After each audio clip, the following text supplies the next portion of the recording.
అందరికీ నమస్కారం అండి. మీ పొలంలో పిఎండిఎస్ విత్తనాలు ఎందుకు వేసుకోవాలి? ఎప్పుడు జీలగా జనుము కాకుండా 32 రకాల విత్తనాలు కలిసిన ఈ పిఎండిఎస్ విత్తనాలని వేసుకోవాలి.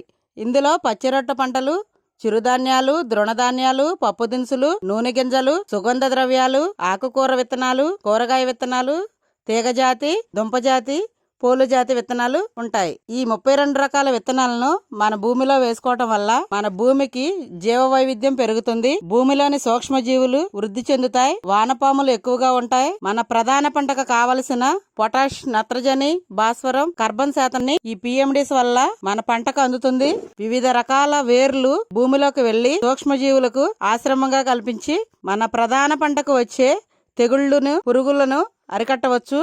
ప్రధాన పంటలో రసాయనాలు వాడే ఖర్చు తగ్గుతుంది. మన భూమి ఆరోగ్యంగా ఉంటుంది. మనము ఆరోగ్యంగా ఉంటాం. అందువల్ల మనం అందరం పిఎండిఎస్ వేయాలి. పిఎండిఎస్ విత్తనాలు కావాల్సిన వాళ్ళు కామెంట్ చేయండి. Do follow farm to home Organics.